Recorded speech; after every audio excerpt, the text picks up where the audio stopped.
Welcome to the Hometown Bluegrass Show with Kentucky boys Tim Batts and Josh Williams. Tim is a music promoter, radio host, and passionate bluegrasser, and Josh is a 20-time Bluegrass Guitar Player of the Year. This podcast is all about bluegrass music, where they swap stories, crack jokes, and pick on each other. Josh even plays a song or two in each episode. Plus, they sit down with bluegrass artists and insiders for interviews you won't hear anywhere else. It's music, it's laughs, it's all things bluegrass, right here on the Hometown Bluegrass Show. Now, here are your hosts, Tim Batts and Josh Williams. Here we are. Thank you, Cindy. We are the hosts of the Hometown Bluegrass Show. What's she say? We're all things bluegrass. Yeah. We are all things bluegrass. That's cool. This is episode 71 of the Hometown Bluegrass Show. Wow. And we're moving along. It is late September 2025 and about to wind down festival season. IBMA's over and things are just not coming to a halt, but slowing down a little bit in the live music world anyway. So Yeah, we're quickly approaching the spooky time of year. I know it, absolutely. And October's still really popular outdoor festival season and all that good stuff. So still lots of live music to go see. Yeah, so yeah. It's like our festival is coming up. When this comes out, our festival will be that day, actually. And so October the 3rd and the River Folk Fest, easy for me to say, in Calvert City, Kentucky. So if you listen to this podcast on the day it comes out, then get your booty to Calvert City, Kentucky, and you'll hear That's right. Dalton Harper Friday night at Memorial Park in Calvert City. And then on Saturday, we've got a great lineup of music starting at noon Central Time with Creekwater Collective kicking things off, and then Ashley Graham after them, and then after her will be Caroline Owens, and after her will be Volume 5. So things should wrap up around 6 p.m. or so. So be a great day of music. I don't know why you can't be there Friday night. Good Lord. Well, I got this thing, you know. I got this thing. I got this thing. Southern Legacy's going to be playing at. I feel like I'm really loud. Do you think that? I don't know. I just feel like I'm really loud in the mix. But anyway, this being a new mic might be hot. But anyway. Southern Legacy is going to be at Owensboro, Kentucky, at the Bluegrass Hall of Fame and Museum on Friday the 3rd. So we'll be out there. I'll miss my stand-in, my stunt double, Dalton Harper, the Josh Williams stunt double. That's right. But I know he'll do a great job. I do wish I could be there to see him and Miss Allie Mae and all them. But we got to go do that. But then I'll be back, and I'll be around on Saturday, you know. Yeah, we'll have a good day Saturday. Looks like the weather forecast is fabulous. So let's hope it stays that way. For Western Kentucky, and excited about that. So it'll be a good day for live bluegrass music. It's a free festival. It doesn't cost a dime. Just show up. There's food vendors, craft vendors, and lots of things for the cheering. And there's a water park there and everything. For the cheering. For cheering. Got bluegrass music for the cheering. Right there at Memorial Park in Calvert City. So. That's right. And tell your mama I said, how's she doing? You can tell Pookie and Dan we say hello. All right. Well, what you been up to, man? Since last week, you played anywhere? Since last week. No, I saw you when I had gotten back from playing over in Eastern Kentucky. I had to run over there for a Sunday morning thing. I did not do anything this weekend. It was amazing. Isn't that nice?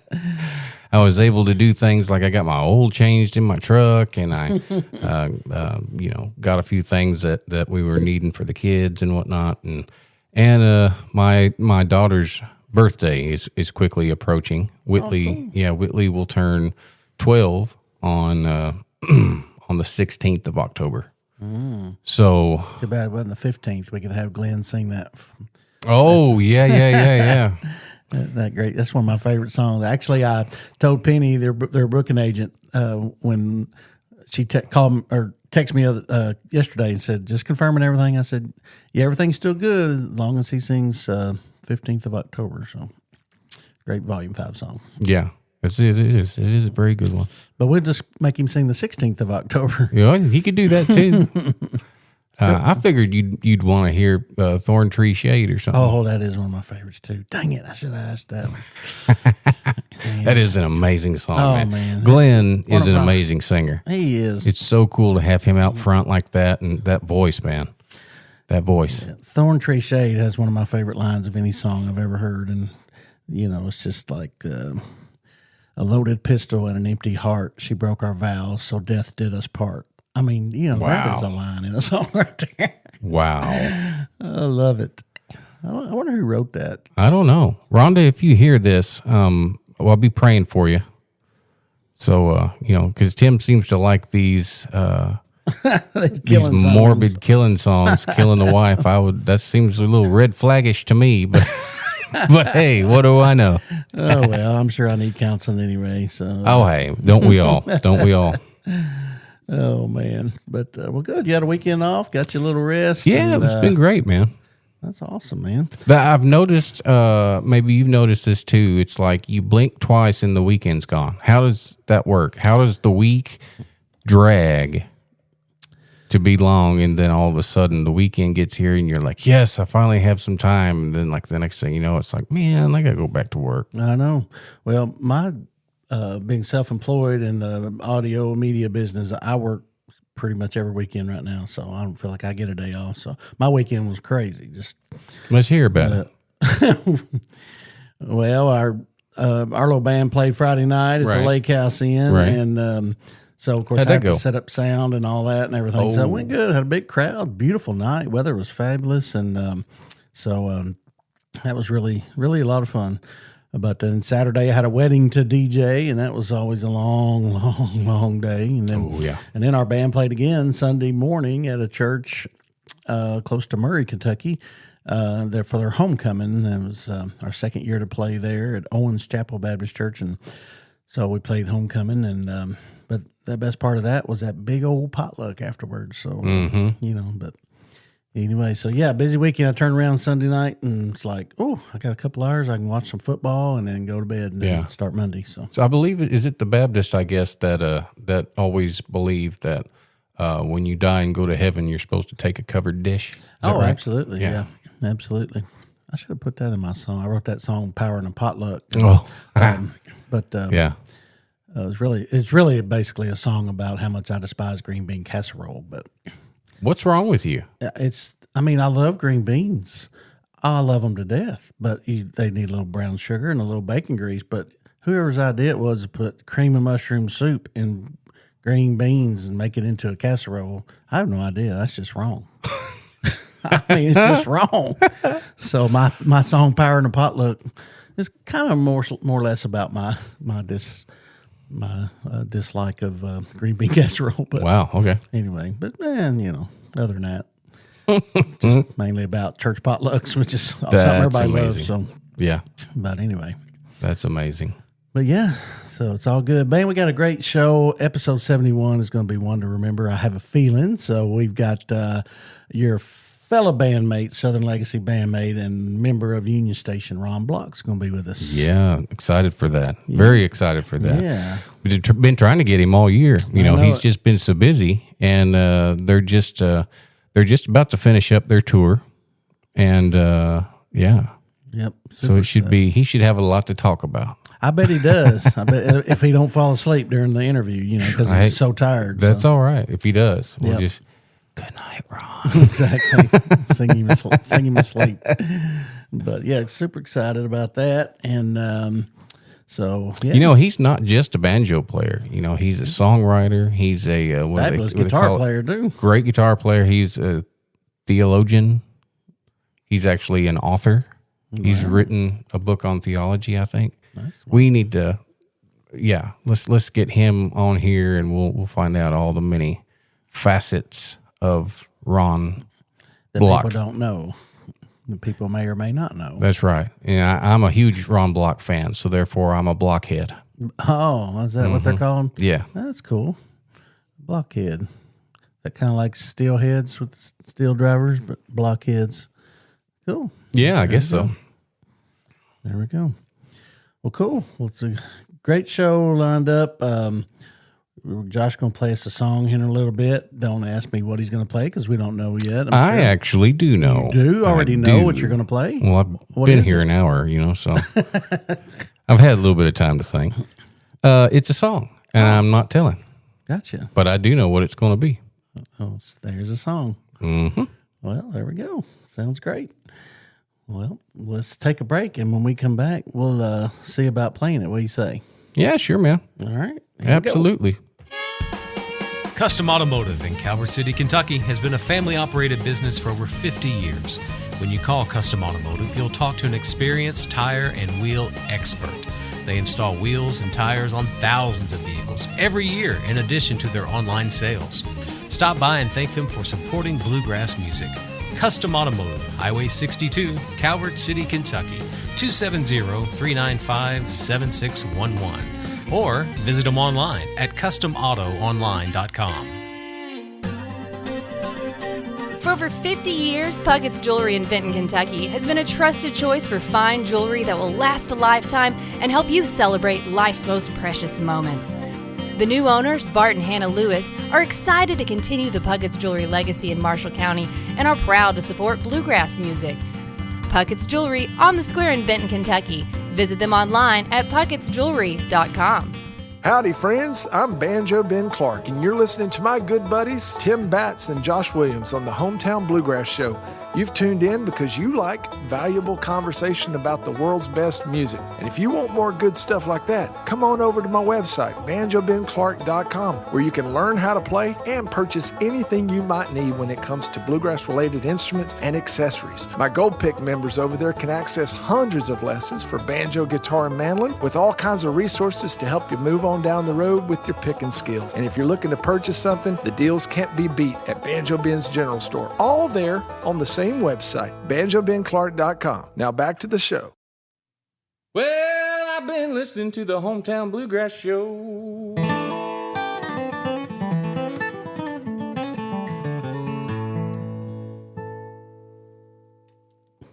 Who that guy? I was just looking here on this mixer, and I forgot about we recorded that back so long time ago. Yeah, that's good stuff, man. Yeah, it is cool. Not as good as this, though. This is Josh Williams, and you're listening to Tim's Stupid Radio Show. I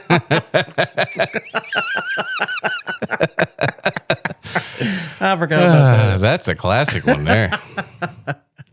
Well, I'm glad I didn't say anything. Yeah, no doubt. Yeah, we don't need that.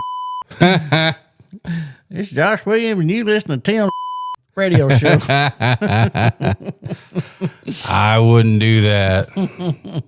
Well, I might, but hopefully it wouldn't be on the air or recorded or anything. Exactly. Well, cool, man. So you've this guitar. I'll just tell everybody that this guitar you're playing is a friend of mine. It's a guitar. It's a Martin D41 Special, and she asked me to try to sell it for her. So I'm going to use this as a shameless plug to say, hey, if you need a great Martin D41 Special, Josh is about to show it off, and so it's for sale. So send me a message. We'll try to get it sold for my friend. It's a great guitar, man. Yeah, it is a great guitar. Last week, I think, or week before, whenever, and yeah. Yeah, I'm sitting here trying to think, what would I have to pay in order to make this happen? I know. I'd have to give up something probably. I know. I don't know, man. It's a great box, though. I'd love to have it.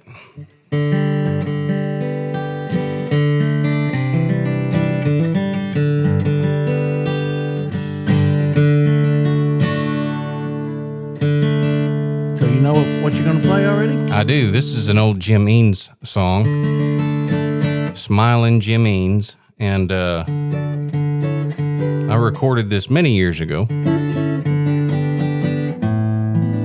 on an album called Lonesome Highway, and Don Rigsby produced it and sang on the record with me. However, this particular song was all solo, and had Ron Stewart and the great J.D. Crowe playing on it. So this is an old tune called Don't Stop Now.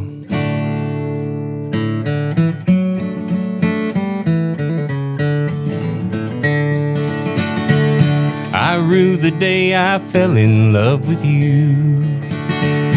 'Cause you don't know the meaning of a vow.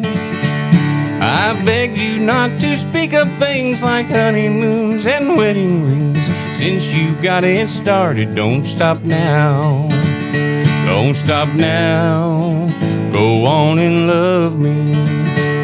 If you stop now, I love you anyhow. My poor heart would break in two if you should find somebody new. So if you ever love me, don't stop now.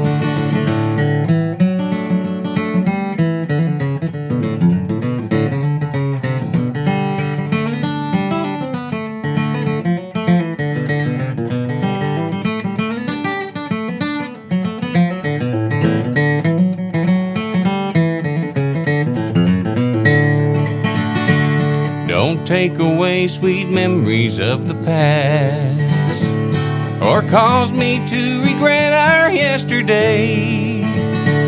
Just let me go on thinking of the day you told me of your love. Don't stop now, don't take your love away.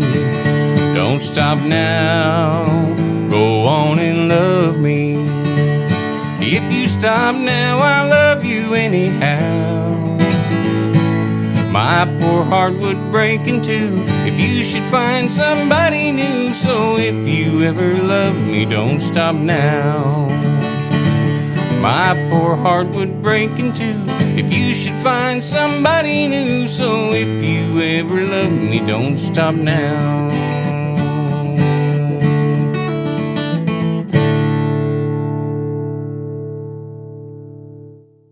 Yeah. Little smiling Jimmy's music. Yeah, that's good stuff. I didn't plan on stopping loving you though, so No good. Don't take it away. Don't take it away. Who's that? T.G. It's Shepherd? Conway Twitty. Conway, was it? Don't make me go crazy. Darling, I'm sorry. I slipped over the line. Don't take it away. Oh, a little air trumpet. Yeah. 'Cause love don't come easy. 'Cause I would follow you to the ends of my mind. Get a little bit of that in there. Get that Conway growl The going. ends of my mind. I can't, I'm working on it. Oh man, maybe you need to take up smoking again or something. You know what? I don't believe I will. That's probably the best. Yeah. I don't believe I will. Yeah. How long you been smoke free? It's been over a year. Yeah. Yeah. Cool. Yeah. Look at you. I know, man. I You feel still, better? yeah, oh yeah, much.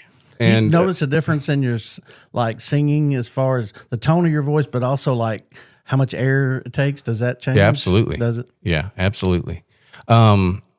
There were songs before that we just couldn't do because I couldn't hit a certain note. Couldn't get up that high. Yeah. So now we do Sweetheart of Mine, Can't You Hear Me Calling? And I sing lead on the chorus and Don sings tenor, and I can hit that note. That's interesting. Mm-hmm. The And I have more power, more air. Do you? Yeah. Speaking of that, so when are we going to expect new music from Southern Legacy? Hopefully everything will be finished up and turned in by the end of the year. So we're hoping that the beginning of next year we'll see a release time. Any more new singles before the end of the year? Oh you yeah, think? yeah, okay. yeah. That's I'm sure. Yeah. I think we're gonna probably do at least 3 or 4 singles from it. You know, Gotcha. I don't know what the standard number is, but Yeah.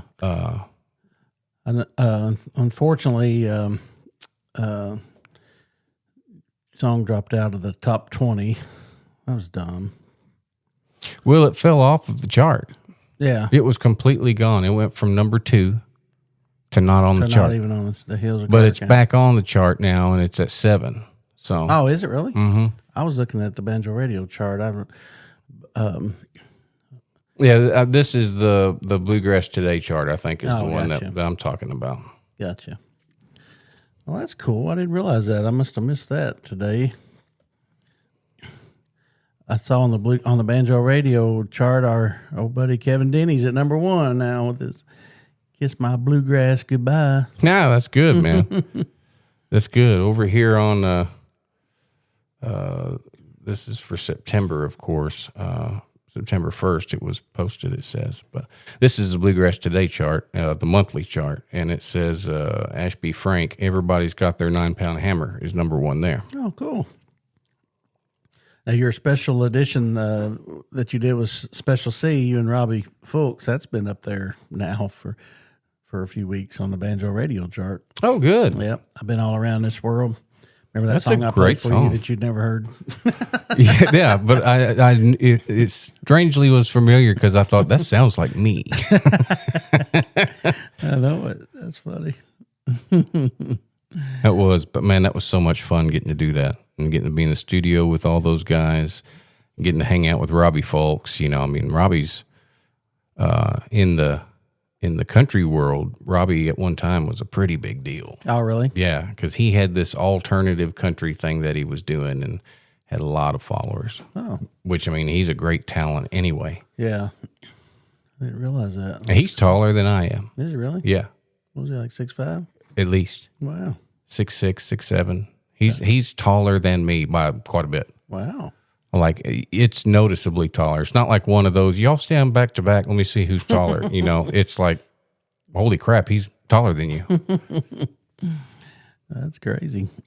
And when you're used to being the tallest person in the room, when that happens and they're like talking to you and you notice them doing this to do it, it's It's intimidating. it messes with your head, man. Oh, man. That's funny.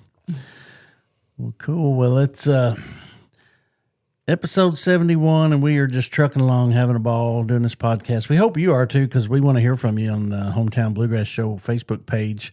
Our followers have really ramped up, and we want to hear what you got to say about it, if you like it or don't like it or whatever. If you don't like it, just text Josh, let him know directly. But if you like it, let me know. And also, please like and subscribe to this on whatever your favorite platform is to listen to on podcasts. And You should be able to find us everywhere, anywhere you get your podcasts. absolutely. If you'll send us a Facebook message, any song you would like to hear, or requests, or any cool things you want to tell us, or send donations or whatever, just feel free to do it right on there. So, also, what hometown you're listening from, we'd love to know that as well. So, because we are the Hometown Bluegrass Show, and we will be back right after this. All right. The Lake House Inn at Sled Creek has undergone complete renovation in 2023.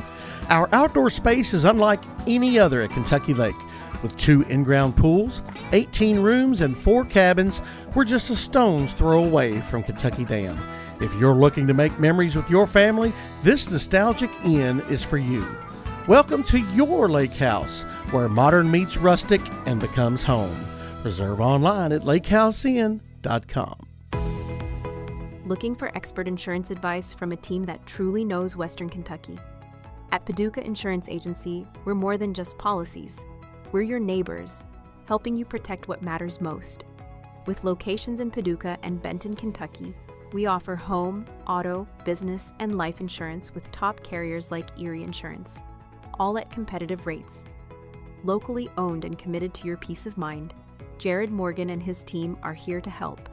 Call Paducah Insurance Agency today at 855-853-4763 or visit paducahinsurance.com.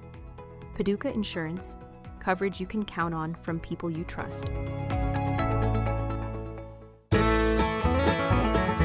Hey, this is Josh Williams for Page Capos. The Page Capo is lightweight, durable, and quickly attaches and allows you to change frets with ease. With controlled tension capabilities, Page Capo always stays in tune. But don't just take my word for it. Page Capos is also used by folks like Vince Gill, Ron Block, Tim O'Brien, Cody Kilby, Tommy Emanuel, and James Taylor. So don't trust just any capo. Use what the pros use. Listen to the Hometown Bluegrass Show podcast for your chance to win a Page Capo on every episode. Do what I do and trust Page Capos. Order online at pagecapo.com. Welcome back, everybody. This is the Hometown Bluegrass Show podcast. I am Tim Batts, along with the lovely and talented Josh Williams. That's right. I'm his agent, so if you need to get a hold of him, just holler at me. That's probably the best way, honestly. Probably is, actually. It probably is. But we are glad to be here. We just want to let you know that Paige Capo is a proud sponsor of the Hometown Bluegrass Show, and we do give away one in every episode. So stay tuned for your chance to win on Facebook on Friday when this episode is posted. And so we'll be excited to give one away. We love giving away other people's stuff, you know. Yeah, so, yeah. But and also McEwen guitar picks, as Josh just played that great song of his with one of those fine McEwen guitar picks.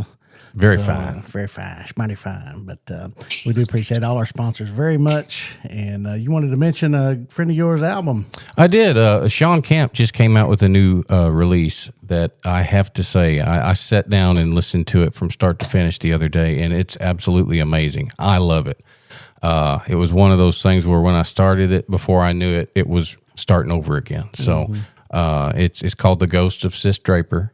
And I think it's, I don't know enough about it to really say anything other than I did see an ad where he had said, I hope Guy Clark is proud of this. So anyway, cool. Sis Draper is I don't know if she was fictional or not, but that was a character in one of his songs. You know, of course, Skaggs cut that song years ago, and great song.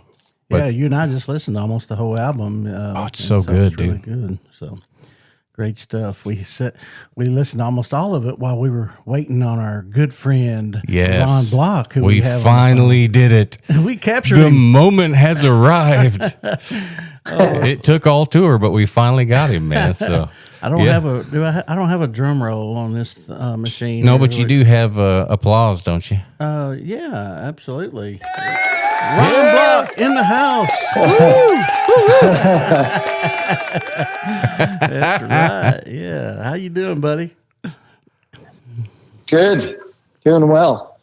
You're in the big city of Philadelphia, the city of brotherly love, I guess. Yep. We played in 3 dates in Florida, and those were supposed to be the 3 last dates, and then we had a makeup date for Philadelphia. So yeah. Gotcha. This is the very last date of the tour. Wow. And that show is tomorrow night, which would be Tuesday, the 30th of September. Yep. Well, cool. I bet you're tired. You need a nap. I try to take a nap almost every day. Yeah. Don't blame you. Just for about 25 minutes. There you go. 25 minutes just perfectly does it. The little power nap. Yep. Perfect. Well, we're very thankful that you are on the show with us. I've been looking forward to getting the chance to talk to you, and I know a lot of folks have been asking about you and how things were going. Of course, you've had a lot of the bluegrass folks turn up to watch you guys play, and everybody says the same thing. Absolutely amazing. Of course, you know I didn't expect anything less, but. You know, I hate that I wasn't able to get out and make one of them. You just saw Steve just this past week, right? Yeah. I saw Steve Thomas, and we hung out a little bit, but of course it was short. It was after the show, so it was short. But all the shows have been going. All the shows been going really well, and nice big crowds, and people seem to really like what we're doing. So it's nice to still be viable. Absolutely. Yeah. My sister and brother-in-law live in Charleston, South Carolina, and they just saw you guys the other night at Daniel Allen. So nice. Yeah, they loved it. They were thrilled to death. So I hung out with Russell out after the show out back or whatever, and they said it was just a great show, a lot of fun, and they just absolutely loved the encore that y'all did. It was super. What was it? Great. I can't tell you, man. You gotta go see one of their shows. I can't tell you. We do. It's sort of a medley of some of her big hits. Some of the just like shortened versions of probably 5 songs, and then the whole last part is gospel stuff. It's really good. Oh, nice. Yeah. And are those gospel things that you penned? Two of them. Yeah, Nice. we do. Nice. We do part of A Living Prayer and then part of There's a Reason. Yeah. So both of those. Yeah. That's amazing, dude. Yeah. That's nice. Kind of ends the show with on a gospel note, which is really nice. Yes. Yeah. So tomorrow night will be show number what on this tour? I think 76 or 77. Wow. Something like that. Yeah. With very little time in between. That's the most we played, as a band. I mean, well, we haven't played as a band since 2015, but even before then, that's a lot of shows for us. Even, or even the mid 2000s, I don't think we were playing that many shows. Yeah. Well, you guys have a very elaborate setup. I mean, you pretty much take the stage with you, right? Yeah, it's there's a marquee and all the stuff that hangs from the rigging, and we have a whole crew that does all this. It's a couple of trucks worth of stuff. Yeah. And our own sound gear and monitor console and the house console and all that stuff. So there's a lot of stuff, and the crew, they work so hard. They're up at 8:00, and then they're setting up, and then they do the show, and then they're tearing down at 11 to 1 basically. Wow. Yeah, so those are the unsung heroes for sure. Absolutely, man. They make the whole thing roll. Those guys, I'm in awe of their work ethic. They're all great folks. This is a great tour. So super fun. Awesome, man. Congrats. Yeah, thanks. But I will say, we miss you.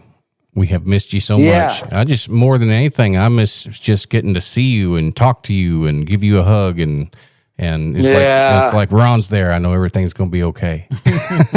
Yeah. Well, I can't wait to play with you boys. Well, it's going to be so fun. We're going to have a blast. Yeah, this episode will air on Friday, the October the 3rd, and that'll be the night you guys will be at the Bluegrass Hall of Fame in Owensboro, Kentucky. The home of Bluegrass. Yep. Yeah, that'll be fun. Yeah, that'll be a great night. I wish I could be there. We have a festival here I got to be at, but that'll be a good time. Yep. Yeah, we'll maybe I'll take my stuff and we'll record something together. Yeah, right. You ain't gonna do that. You don't know. I'm kind of itching to use all this stuff. So I ended up. I bought all of the same stuff that I ended up acquiring. I should say the podcast stuff. Well, that makes it sound like you stole it or something. Oh, does it? Well, I didn't steal it. I bought all this stuff. Well, let me just say I acquired it. Oh well, yeah. I had to sell a couple toes. But a kidney and all that stuff you don't really need. Yeah, exactly. So it's all good. Yeah, of course not. No, I had the older unit, so luckily I was able to trade that in, and get basically the same setup we have here. And we can do interviews, we can do shout outs, we can do like the radio stingers, all that kind of stuff. So that'd be awesome, man. Yeah, that's just hit record on your thing and just start talking to everybody. Pretty cool, yeah. Mainly Teresa. We just want to hear from Teresa. Yeah. Your road manager. Yeah. She's definitely, she does works a lot hard, of stuff. Man.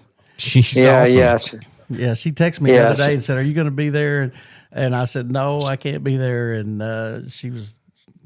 we were talking about all kinds of stuff. And she was just like, "Well, we've got to get you here to do some more podcasting with the guys." I was like, "I know. I can't catch up with y'all." Well, we'll hopefully be able sometime, even if we have to make the time, we'll just we'll figure out a way to sit down all of us together while when we're together, and then just say, "Hey, let's take 30 minutes here and do something." Well, when Ron finally slows down some, we can just show up at his house and have a big slumber party and there you go. Eat all his food and podcast all night. No, Sandra would love that. Wouldn't she though? Oh, she actually is. She loves having people. Oh, I know. She's. So I'm always telling her. I'm always, in all my travels, I'll go, honey, I invited some more Irish people to our place, or I invited some more British people to our place.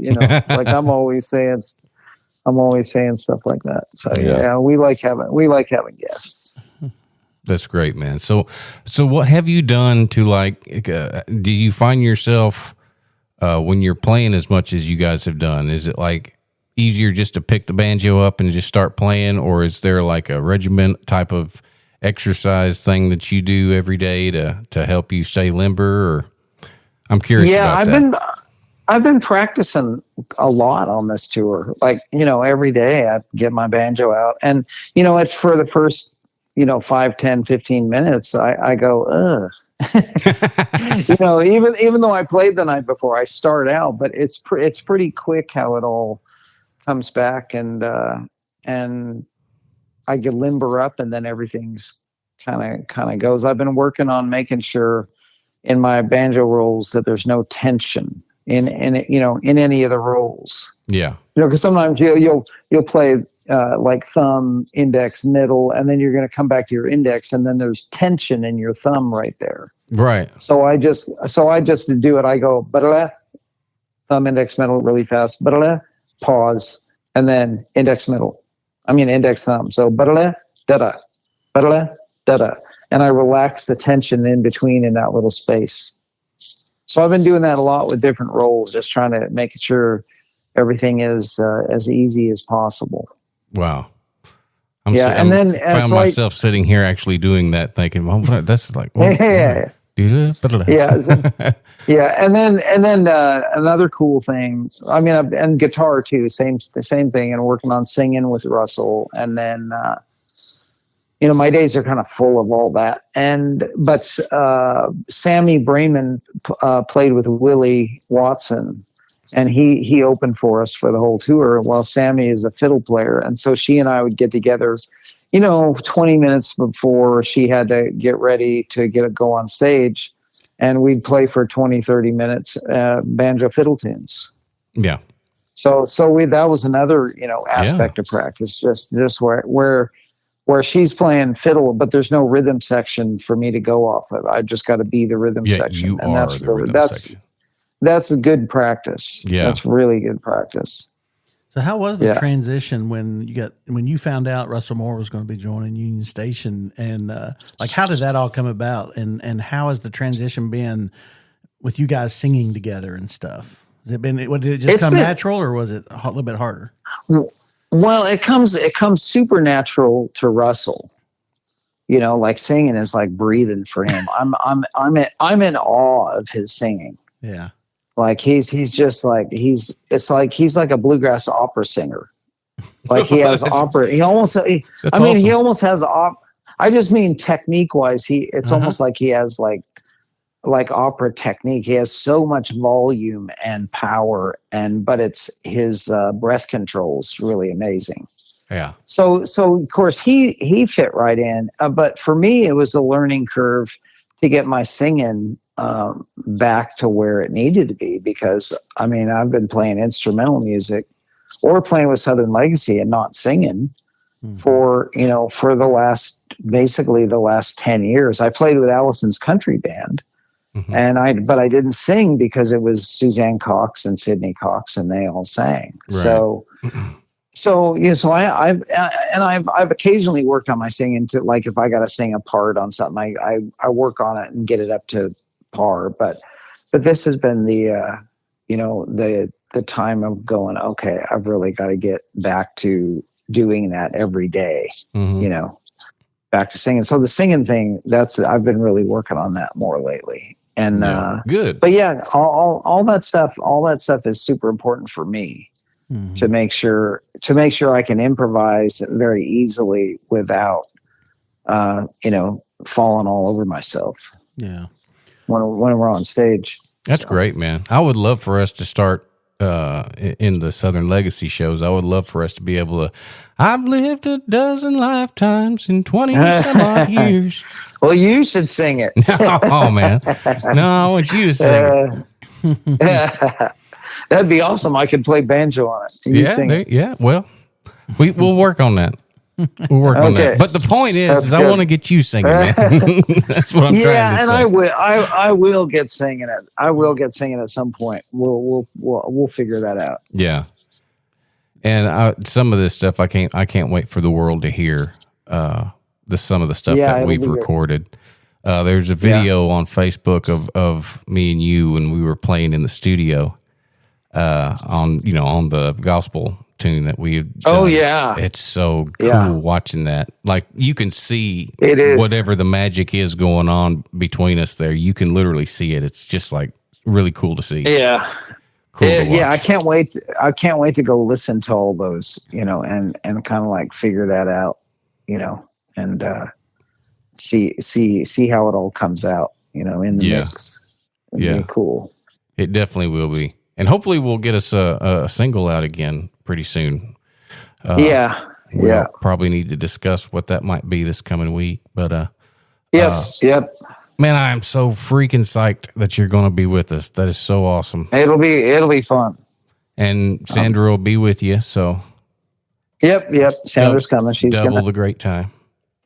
Yeah. Just love her. I love going on. I love taking trips with her. It just makes everything so pleasant rather than driving by myself down to Florida. Yeah, well, I've done it many times. It's just, I know. Me too. Ooh. But I mean, when the kids were younger, that's what I did. But now it's so nice to switch off driving and visit and listen to stuff. And it's good stuff.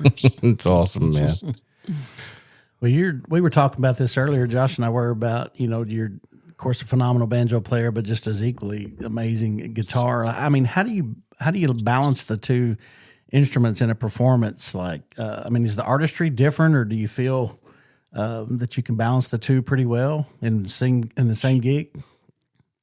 There's certain aspects of guitar that translate pretty readily to the banjo. And that's like the neck knowledge, because like the second, third, and fourth strings of the guitar are the same in standard tuning, are the same as the second, third, and fourth strings of the banjo. Mm-hmm. So there's a lot of knowledge, neck knowledge, and scale knowledge, and all that stuff that kind of translates between the two of them. And one of the things that's happened to me in the last, 20, 30 years is my guitar playing and banjo playing have kind of like swapped ideas, back and forth. so that when I play things like Forget About It or Restless or those, it's kind of banjoistic a little bit. It's less like Travis picking and more, sort of rolly like a banjo sometimes. And on the banjo, lots of times I play sort of bluesy lines and sort of electric guitar type stuff. Based on my explorations of, electric guitar playing and blues and all that. So things swap. But as for keeping everything going, like I often feel like, I'm playing great on the banjo, and then I get my guitar and I go, I can finger picking is really good. And then I flat pick and I go, I haven't flat picked for several days. It's like, it's like there's always one thing that I'm like one ball I'm dropping in this juggling, It's like, yeah, but and I know, and there's a lot of great like multi-instrumentalists, but I just kind of consider banjo guitar as parallel tracks my whole life. Yeah. Mm-hmm. So I've always done both and haven't really done much of anything else except early on. I think I played electric bass a little and played a little bit of mandolin, but I never really, I learned a few Bill Monroe licks and things like that, but I was never really good at any of those, but banjo and guitar, those are my main two. Right. How do you think, Russell, we haven't talked to him about, but him playing the mandolin again, after playing the guitar for so long, does he just fell right back into that? Yeah, he sounds great. His mandolin shop is stout, he plays on certain things like Let Me Touch You for a While. He plays the mandolin shop on there, and he's right. He's right with Barry. He does a great job. Yeah. So, yeah. Yeah. we had him on on the podcast like the week before. Like we had kind of heard that he was going, but like it wasn't made public, and and so Josh just flat out asked him about it. Yeah. He's like, "Well, I can't really say." Right. Josh just put him on the spot. We got a phone call too about that. Oh yeah, we got reprimanded. Well, not really reprimanded, but like, don't air that until we hear it. I had to send it to somebody. Right. Yeah. Yeah, it was funny how that happened. You got me in trouble. Yeah, I was super, super careful. Like, and people would say, well, is it going to be the same band? And I said, well, as with Dan, they meant, is it going to be the same band? I go, well, we were all in there tracking together. Yeah. Right. Because Dan played mandolin and guitar on the record. So I would always go, well, we were all in there tracking together. And that usually would suffice, for an answer. Yeah. Yeah. I was super careful. I did not breathe a word of it until it was okay to do that. Yeah. Yeah. Secrets in the bluegrass world. I know. They're hard to keep. They're hard to keep. Hey, I know. Did you hear? Like. Oh yeah. My gosh. Bluegrass gossip. There's so much of it. So I know there's other things, even besides music, that you've kind of had your hand in. I know you study theology a lot. I know. I've heard Don say that you're an author. Whenever he introduces you on stage, I was curious about that. Yeah. Well, I used to like read like theological books and the Bible, but as time has gone on, I just mostly read the Bible. And I'll go back and dig into, like, there's tools. I don't know how to read Greek or Hebrew, but you can look in like Greek and Hebrew dictionaries that talk about the origins of the word and what it means. So if I really want to start digging, I can go through and read some stuff and then go back. Well, what is this? What does repentance mean? Mm-hmm. And then I'll find that the Greek word for repentance, which is metanoia. And, and then you come to find it doesn't mean like boo-hooing and crying. It means like turning from one thing to another thing. So to repent is simply to change your mind and go, I was going that way, now I'm going toward God. So things like that. I mean, I tend to study the Bible now more than reading other like theological books. And so I've been writing on those topics for a long time for a site called The Rabbit Room. Mm-hmm. And in 2020, I was contacted by Moody Publishers, which is a big Christian publisher. The acquisitions editor wrote to me and she said, well, we have a mutual friend and his name's Andrew Asenga, and he's a great songwriter and singer and player and also now an author with Moody. So he's written a book. But she asked him, she said, well, do you know anybody who you think should write a book? And he said Ron Block. And so she got a hold of me, and then we talked about it, and we talked about, several different ideas, and we decided to just start with writing a devotional kind of book, a 40-day sort of read 2 or 3 pages a day and thoughts to think, Yeah. And So that's my one published book. That's awesome. I need a copy of that because I need those. Heck, I'll give you a copy. Oh, that's great, man. Well, I'll bring you one when I come to. That's great. Owensboro. Does it have any music parallels in the devotional, or is it just strictly? Scripture? Yeah. No, I talk about. No, it's like I talk some about music. I talk about a lot of things. I talk about fear, and how, like, for instance, here's one thing. I talk about how, if your neighbor called and said, hey, there's somebody outside your house with a gun, you'd have an internal response to that.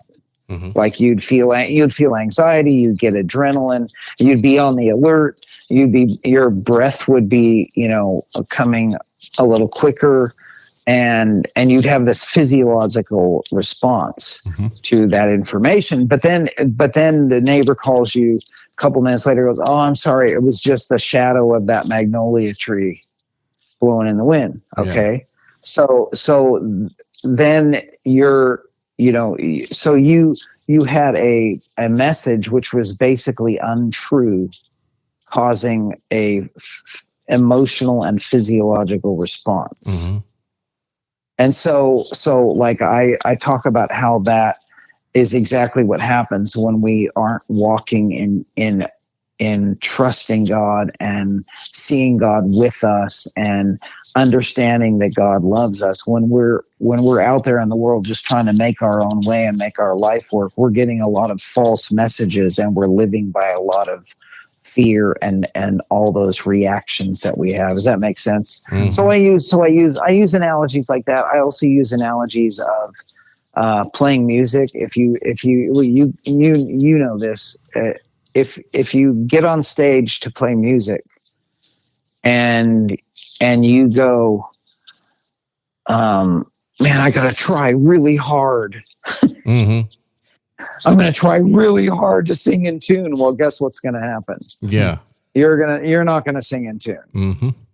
Because you're going to be micromanaging everything. Yeah. I'll psych myself out. Yeah, you psych yourself out. So when you get on stage, of course you prep. For me, it's preparation. And then I get on stage and I throw it all to the wind and just go for it. And that's the most free. My best playing is when I'm doing that. Yeah. But so in the Christian life, we can micromanage ourselves so much that we're not even, we don't really feel free to be ourselves. Sometimes Christians do that. They micromanage every word they say and everything they're doing to try to have some sort of presentation of who they are, right? Rather than being who they are. So that's what fear on stage is. It's like it's worrying about how others are going to perceive you rather than just giving out who you are. Oh, right. And that's so that's another analogy I use in the book of, I correlate playing music and what that's like as an experience to walking and living a Christian life where you're actually being yourself with other people and being at ease in many, many different situations. Make sense? Yes. Yeah. Perfect awesome. sense. Yeah. I know that's probably goes too deep, but I try to use real world examples of stuff. Yeah, that's great, man. Well, that makes it more relatable for the reader, and I think that's great. Oh, yeah, totally, yeah. Well, and that's one of the things, too, that I personally love about you, and I know so many other folks do, is just you're so strong in your faith. It's like every time I'm around you, it seems like there's always a building up of everybody, and it just means a lot, Well, I'm glad because, I think a lot of that for me comes from I know what I am like if I'm not walking in trusting God and resting in it and knowing God loves me, is with me and is in me, and he has my back and he's going to fill me with ideas and thoughts and it's all really beautiful. If I don't live from that and I'm just Ron trying to make his own way in the world, I'm not that great a person at all. Like left to myself, I in the past I've been, self-absorbed and anxious and had all kinds of struggles internally.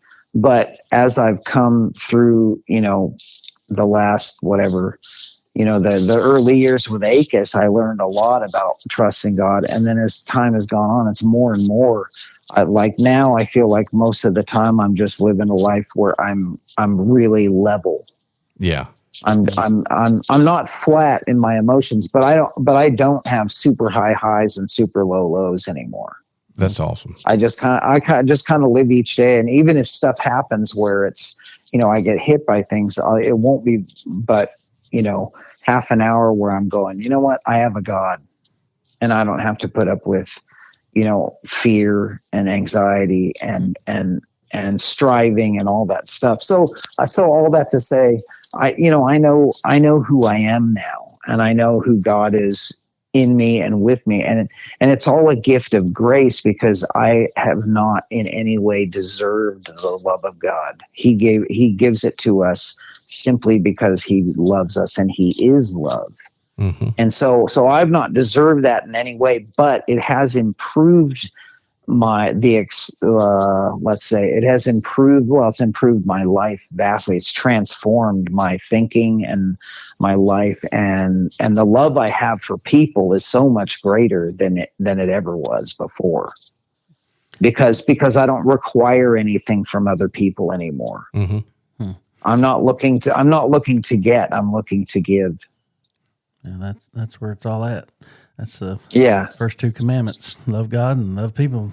Yep. And that all comes from God. That comes from Him to us. I actually have a T-shirt that I got. It was one of Ricky Skaggs' T-shirts he had on his website, but I bought one, and that's literally what it says: is love God, love people. Oh, really? Yeah. It really is that simple. And of course we start out and we try to do that and we find out it's complicated.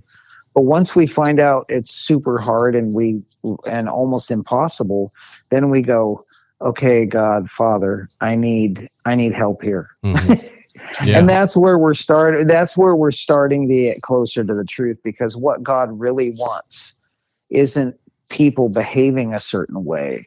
He wants people that are indwelt by His Spirit of love and kindness and compassion and joy and patience and all those things. He wants His Spirit coming through us as unique expressions of His life to other people. And He's looking for that, and not simply behavioral modification.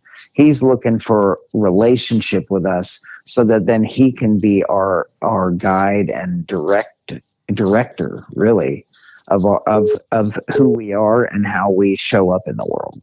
Right. Makes sense? Absolutely. Yeah. That's amazing. So folks know you're a great musician. I don't know if everybody knows you're just a fabulous songwriter. And so, I mean, how much do you love both of those together, or one or the other more? And I mean, do you try to treat your music and songwriting as a ministry, or, how do you approach those two things together? Not really. The more I go along, the more I realize, like I said, God wants to just live in us, and then just use each one of us has a unique set of experiences and a unique personality, and then God wants to show up with us, through us, to other people, and love other people. So He does that through music. He does that through our music. He does that through songwriting. He does that through our singing and all that. So I've never looked at, I don't think I've ever looked at songwriting, like myself, as like songwriting in the same way as I am a banjo player or a guitar player. For me, songwriting, it comes and goes. So like most professional songwriters I know are writing like all the time. Or lots of the time they're writing. But like I tend to take a notion. If I'm around a bunch of songwriters, I get inspired, which I did back in January. It was the last song I wrote. Then I'm much more apt to write something when I get inspired by a bunch of great songs. Right. That's cool. Yeah. Well, the ACUS tour was long and amazing. And I mean, there's bound to be a favorite memory from all those 70 some odd shows. That is there something that you can think of that maybe just real moving or funny or whatever that our fans would like to know? Something that happened? Anything? Oh, well, it's hard to say, because right now I've not had a lot of time for reflection. There's just it's like it's a blur. But I honestly I've had so much fun. As this band, this version of ACUS has begun to gel more and more. It's gotten more and more. The timing has gotten more and more fun. Yeah. To play in, and I feel like all these last shows, I felt like when I'm playing banjo, it's like I'm floating on this wave of rhythm. And Barry's been kicking butt on the bass, so good. Yeah. So, oh my gosh. Yeah. Yeah. So really for me, it's the music. But the other thing that's been really wonderful about this tour, like on our bus, we have, the band, the house sound, Aaron Head, and then Chelsea sort of helps does a lot of like tour assisting and making everything amazing. And so we just had a great bus of people where we had fun every night and hung out, and it was almost like summer camp, you know. so that was really, I mean, that was really special. And then the other thing is the crew, the everyone on the crew is just like, first of all, really great at their jobs, but also just really great people and fun people to be around. So, you know, when we had finish a show and the next day it's a day off, you know, we're all hanging out until it's bus call at 1 a.m. and we're out there just sitting around in chairs in the, you know, next to the buses and just having a great time. And one day recently, we all, a bunch of us went to the beach down in Florida, Clearwater, I think it was. St. Augustine. And we had a day off, so we all went down to the beach, and I mean, we were there for the sunset, and it was just really, those moments have been really special. And then playing the music is always fun. Yeah, that's cool. I've also met some great people, and I saw so many of my family, especially out in California and then up in Vermont. I've just had I've had lots of guests and family and friends that I haven't seen for a long time. So that was always great too. Yeah, that's so cool. Man, thank you for taking the time out of your your crazy schedule. I know it. What does 2026 look like for Ron Block? I mean, more of the same? You know, I don't know yet, and I hope it's similar. Maybe a little less, you know, on either end, hopefully. But I think, you know, I don't know yet exactly what's going to happen, but I will be continuing with Southern Legacy. I love playing with them boys. And then I'm also like in October, I'm coming out on October 3rd. I've got a record coming out with this Irish tenor banjo player, Damien O'Kane. And this is our third album it's sort of like melding together Celtic music and bluegrass in a way, not just like I play a bluegrass tune, he plays a Celtic tune, but it's like he leans toward me and I lean toward him. So he cross picks and does all kinds of stuff. And then I play single lines and try to sound a little more like Celtic, like the choppy sort of staccato sound of flat picked tenor banjo. You do a lot of single string stuff. Yeah, a lot of single string stuff, and I try to avoid the sort of like super pretty melodic banjo kind of Irish playing. I try to play it more like that staccato style that Damien plays. So we lean toward one another. But the cool thing is I've written so many tunes now. So that's the other thing is, instead of songwriting for the last 10 years, I've been doing a heck of a lot of tune writing. That's awesome. And it's been really fruitful and fun and incredibly creative with Damien. He's just kind of a mastermind of arrangement and making something super interesting. Yeah. So it's fun. It's banjo, 2 banjos, 5-string banjo, you know, and tenor, 5-string and tenor. It can be, but it's like we managed to meld it together so it's not super chaotic. Most of the time it's just really pleasing and pleasant and even like real sweet. So we have some slower tunes that are real sweet. And then there's moments of chaos because you can get away with that, you know, for moments. And then there's guitar and a great guitar player named Stephen Burns, and Duncan Lyle is a bass player that plays with Kate Resby over there in the UK. So yeah, so we got a record comes out October 3rd, and then we're touring like from the 8th on to the 28th of October. Yeah. So good things ahead. You know, lots of good stuff. Well, good. You will you have copies of that with you at the Hall of Fame on Friday? I won't because I don't have any. I don't have any yet. I'm gonna have to bring some back with me. Oh, I see. Right, and yeah, but I could definitely bring some of the first two records. I have a few of those left. Okay, That's awesome. yeah man. Well, head to the Bluegrass Hall of Fame Museum in Owensboro this Friday night and listen to Southern Legacy. That's October the 3rd. Back together again as a unit. Together again. Hey, That's awesome. Yeah, that's so cool. There's always Yeah. just such a magic though when it's the five of us. yeah, absolutely. And it's so fun. we big time appreciate Jody King for being able to step in and do everything that he's done. You know, I mean, he's been great, and he's a great player, and Yeah. a great guy. We love Yeah, him. he is. Definitely picked Yep. the right guy, you know, for that. But Yeah, we've missed you, man. That's great. Yeah, I've missed playing with you fellers. Well, thanks for taking some time to talk with us, man. I know you're a busy dude, and we really appreciate you taking the time. You're a class act and music legend, and we love you and thank you so much for all you do for bluegrass music. Oh, thanks, you guys. Love you, buddy. Thank you so much for I doing love this. you too. Yep. I will Of course. see you on Friday. I'll be there. Yes, We'll do. so we'll- excited. and we will pick. Yes, we We will. pick. That's right. All right. Thank you, Ron. Thank you, Ron. Yep. Y'all take care. You too, buddy. Bye-bye. Yep. All right. The legend Ron Block right there. So to talk. awesome. Yep. I love him so much. Yep. Great guy. Way smarter than you and I, for sure. Oh my gosh, yeah.